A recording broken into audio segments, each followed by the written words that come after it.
بسم الله الرحمن الرحیم.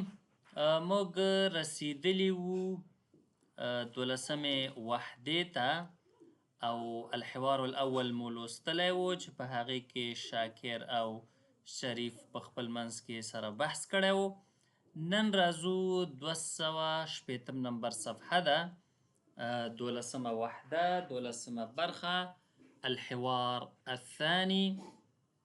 راځو دلته دا شهاب ته موږ ورته پښتو کې شهاب وایو که نه، عموما د چا نوم یې دلته شهاب دی او شعیب. شهاب او شعیب په خپل منځ کې سره خبرې اترې کوي. نو په دې درس کې شهاب او شعیب سره بحث کوي.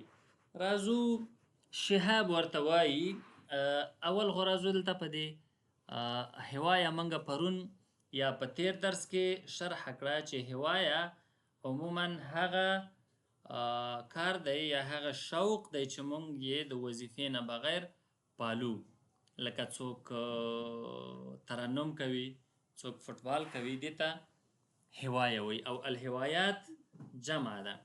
شهاب ورته وایي هل زرته، آیا کتلی د دی یا آیا ملاقات دې کړی یا آیا ورغلی، آیا لیدلی د دی معرض الهوايات، د هواياتو معرض یا هغه ځای چې هلته هوايات کېښودل شوي دي د پرزنټ کولو لپاره، د دې لپاره چې خلک یې وګوري یا داسې څه وي، داسې یو شی لکه هغه زاړه زاړه شیونه مې وي د دې لپاره چې خلک راشي وګوري، هغې ته معرض وایي. نه پوهېږم پښتو لفظ یې دقیق رانه هېر دی. شعیب ورته وایي لا نه ما زرته، نه مې دی کتلی، هیا بنا الیه، ځه چې ورځو.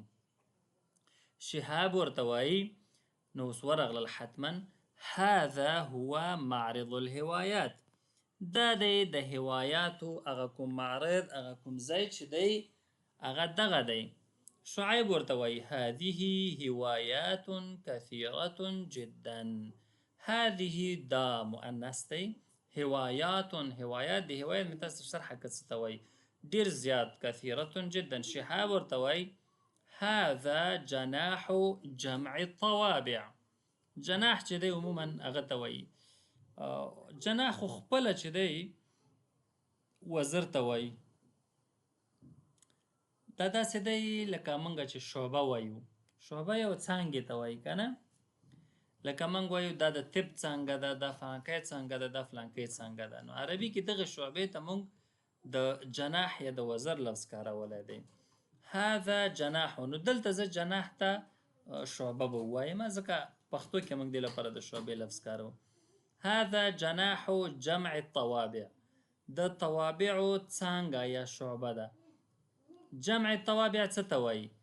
جمع الطوابع، اول باید الطوابع وپېژنو. طابع دا هغه پرنټډ، پخوا به چې دی خلکو د انټرنیټ وغیره به چې نه و، ایمیل او اس ام اس، نو خلکو به خط لیږه، بیا به د دې خط د پاسه چې دی یو هغه کې یو سټیکر لګول کېده، دا سټیکر به په پیسو، په هغې سټیکر به چې دی بیا دا داسې ته چې د دې پیمنټ شوی دی، نو هغه سټیکر ته به عربي کې ډېرو ته به طوابع ویل.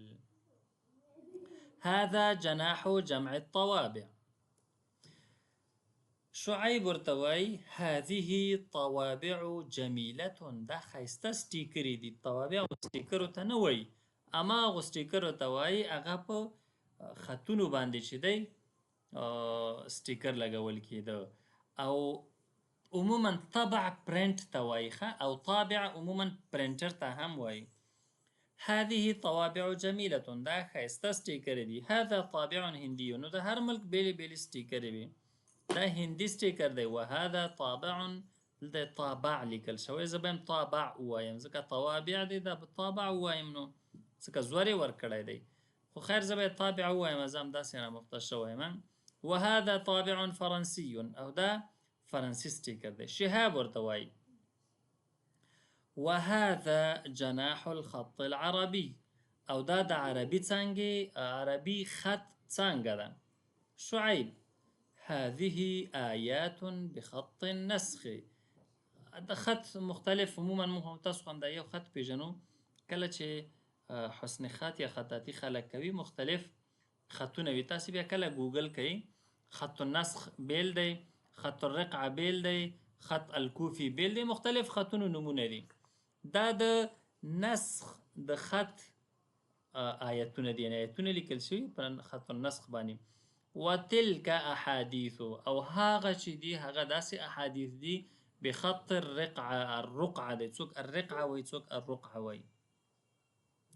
بخط الرقعه، نو رقعه خط کې لیکل شوي دي، بیل بیل خطونه دي. شهاب ورته وایي. وهذا جناح الصحافة، دا د ژورنالیزم څنګه ده.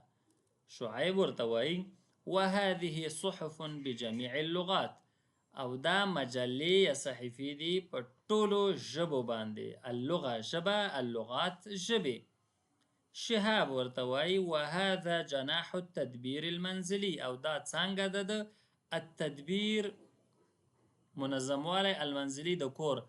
لکه کیدای شي داسې نمونې پکې ایښې وي چې کور بستره څنګه منظمیږي، بالښت څنګه وي، کتاب وغیره، اشپزخانه، هر څه چې وي، خو کورنی نظم دی. البته خوراکونو پورې تړلې ځکه ده، اشپزخانه پورې چې لاندې د خوراکونو خبره ده. شعیب ورته وایي هذا طعام صیني، دا چینایي خوراک دی. وهذا طعام عربي، او دا عربي خوراک دی. شهاب ورته وایي وهذا جناح الرياضة، او دا د سپورت څانګه ده. شعیب كرة القدم، فوتبال، والسباحة، لامبو، والفروسية، او د آس سورلي یا آس ځغاسته، یا هم